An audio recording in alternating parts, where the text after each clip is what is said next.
Hi guys, another beautiful day here in New Brunswick.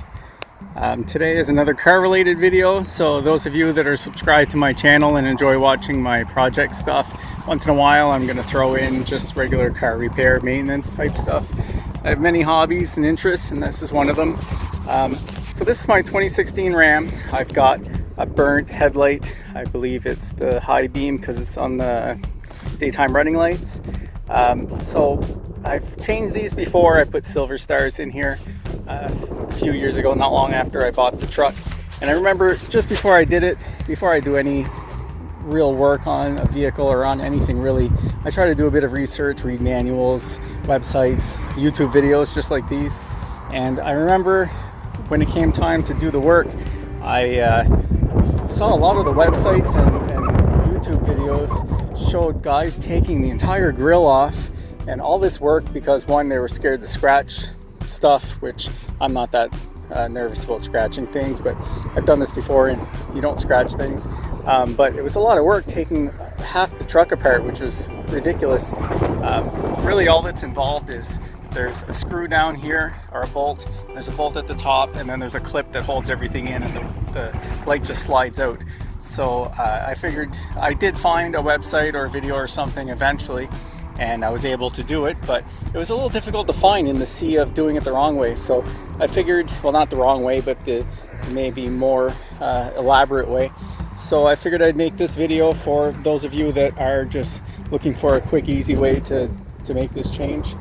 Another thing too is I did say that I use silverstars in here before, the xenon ones. I like the nice blue looking light, and I was going to replace that one that burnt with another silverstar, but man, they're like $70 for a set of bulbs. So I changed my mind and I actually bought just these super cheap, maybe Amazon or Wish, I can't even remember what they are, but they're still xenon filled light bulbs.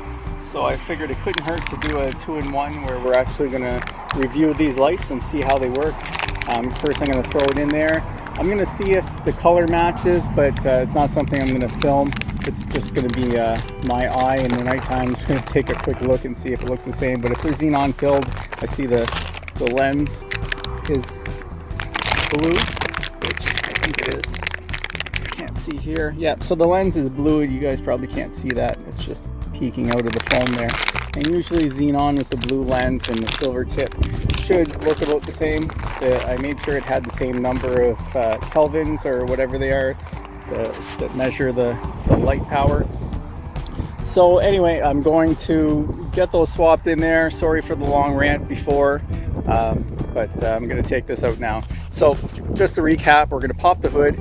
Like I said, there's a bolt down here, there's a bolt up here. We're going to remove just the cover that's in the way, and I'll show you in a minute. And then just inside the wheel well here, there's a little window that we're going to open up, and inside there is a tab, but we'll go into more detail in a minute.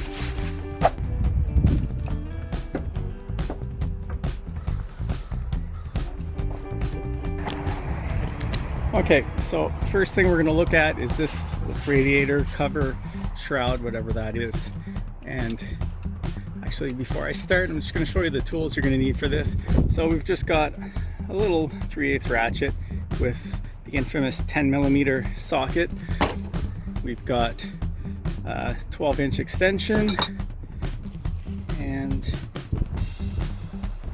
I've got another 6-inch extension because that bolt is quite deep, so you're going to need almost 18 inches of extensions. We've got this little pry bar nail puller. I'm not even sure what this is, but it comes in every little Mastercraft screwdriver set. So first thing I'm going to do is just pry up this little tab here, and to avoid scratches I'm going to do it on top of the shroud. Just a gentle little pull. And the pros are probably saying you need to use a special tool and reuse this, or put a new one, but I'm just going to reuse it. I never have any issues with it. So we just kind of have to push that out of the way. And now we're going to need the socket and the ratchet.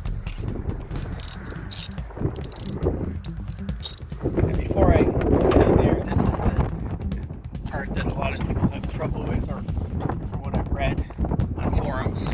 It's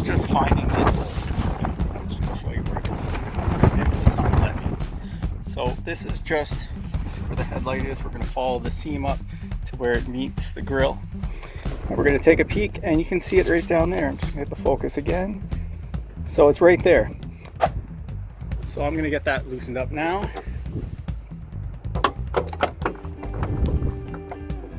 It's a little tricky to find it, especially with the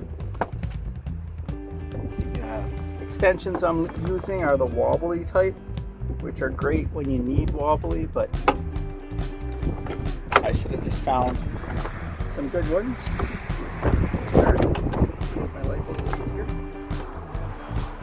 Alright, so I've got that on. I guess you really only need 12 inches, but the extra 6 helps. So I'm going to loosen that up. You should be able to feel with the amount of tension on the ratchet when it's loose and when it's no longer in the metal. So I'm just going to pull that out now and take a look. I suspect that's out far enough, and we'll find out once we loosen the rest. Alright, and now the other bolt that we need to loosen is the one right in front here. And I just realized that there's a reason why I use another tool here, and I just use a small wrench. I'm going to use an adjustable wrench, and it's just because there's not enough room here to really fit that ratchet in and loosen the bolt. There, so I've got this little wrench. It's kind of funny, I have 4 toolboxes in the basement full of tools, and I probably spent more on tools than most of my vehicles, minus the truck, and I still use cheap little, maybe dollar store 6-inch wrench. It's used quite a bit. So this guy here, because it's quite accessible, I'm just going to pull it right out. I apologize that you can't see with my hand in the way, but you're not missing much. Alright, so that's out. I'm going to throw it here. Hopefully it doesn't fall in anywhere. Okay, so now we're going to swing down to this side. So you can see here, with my fingers, the little tab here. I'm going to pop that out the same way I did the last one. So we're just going to give it a little tug. It's going to pop right out. This part's going to pop out. We're going to reuse that, no damage. And this guy's going to pop open, and now this is one of the issues a lot of people have, and I did have trouble with it the first time. The clip that everyone talks about is that white thing. It's not difficult to find. It's really not that hard to reach. I believe you push up on it to release it, and then you pull down to tighten it, but I'm gonna reach in and let you know for sure. Yep, so it's just, you reach in, it's not hard to reach in, just put your fingers underneath it and give it a quick push upward, and it comes out pretty easily. And then later, it's a little tricky when you're putting the light back in to try to feed it in perfectly and then hold that piece up so it fully engages and pull down. But it's really not that bad if you have any finger dexterity at all. All right, so with that loosened up, let me grab the tripod. I'm gonna throw the camera back on there so that I have both hands to use, and we're gonna pull that light out.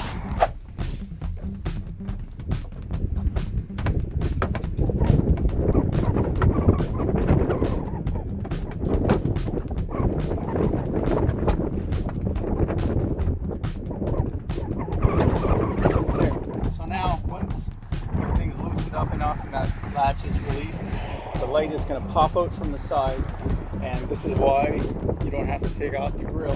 It's going to rotate from the side here, and then you can just slide it out around the grill, get it far enough that you can reach the lights. I'm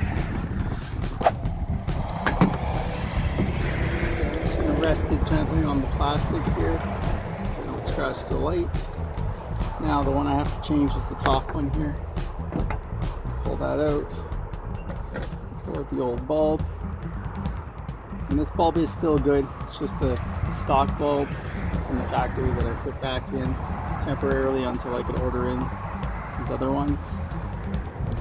So I'm going to just swap the foam over so that I don't touch the glass of the bulb. You want to make sure you don't get the oil from your fingers on there. I'm sure you heard that many times before. It's just so that it doesn't burn up and ruin the bulb, I believe. That's the reason why. So I've got the new bulb in there. This cover's going to go back on. Alright, put this back in. So you've got this little tab here, and you've got, this is the part that locks on the slidey grabber, and then there's this guy that has to fit in, that little knobby looking thing. So that has to go, hang on, it's the focus going.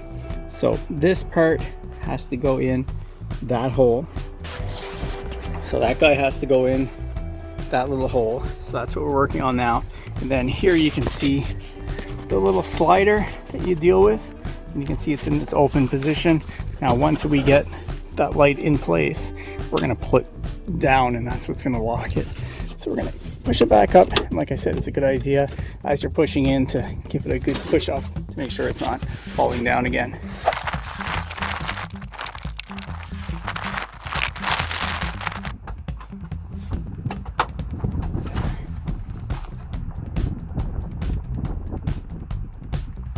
So mine, the lock locked, and I'm looking at this gap here along the edge, and there's about a 3/16 gap, and I thought maybe the light wasn't lined up properly, but I just checked with the other side, and that's where it's supposed to be. So you should have about a 3/16 gap all the way around there. So that's in place, and you can see it's secured pretty well already, and I don't know why Dodge didn't make this light come apart and go together a lot easier. I miss the old days where you could just reach around under the hood and pop your lights out.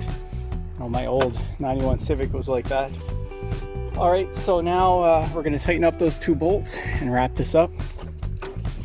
So again, you're just gonna use your extra long extensions and the infamous 10mm socket. We're gonna tighten this up just by hand for now.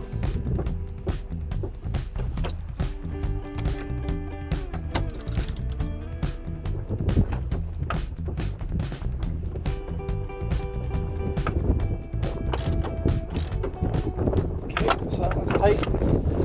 Now we'll just place the one in front here. So this guy's just gonna go back in here.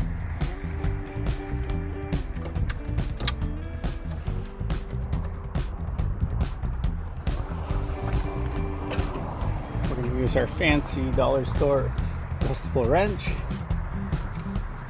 It's funny too, I have nice 10mm gear wrenches that would have been great for this that don't get used very often, but no, we're going to use the cheap tools that are already outside.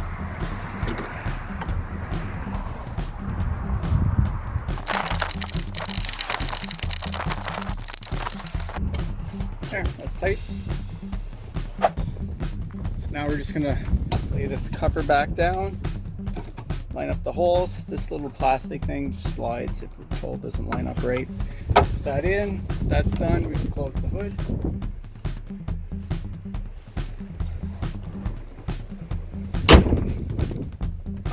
So this is pretty straightforward, but just in case you don't get it, this just slides in. It's pretty simple. And when you push on it, it's going to open that up. So we're going to stick this in place. Right, so that's just going to go in here, push it in the hole. There, so now once it's in the hole, you give this a push, and it's locked, and we're done. That's it. So anyway, if this helped you guys, let me know in the comments. If you have an even easier way of doing this, I'd be happy to hear it. Like I said, I don't want to take apart the entire truck. That seemed to be the easiest way that I've found both on the internet and YouTube in my own experience. If you like this video and it was helpful for you, hit thumbs up. If you're interested in more car repair videos and maintenance and stuff like that, especially regarding Rams and maybe Jeeps, because I got a Jeep back there too, I suggest you subscribe to my channel. I'm always doing crazy things and weird things, maybe not crazy, but just odd things. I've got lots of hobbies, so if it's anything that you guys are interested in, subscribe, click like to my videos. I appreciate everyone tuning in, and as always, thanks for watching.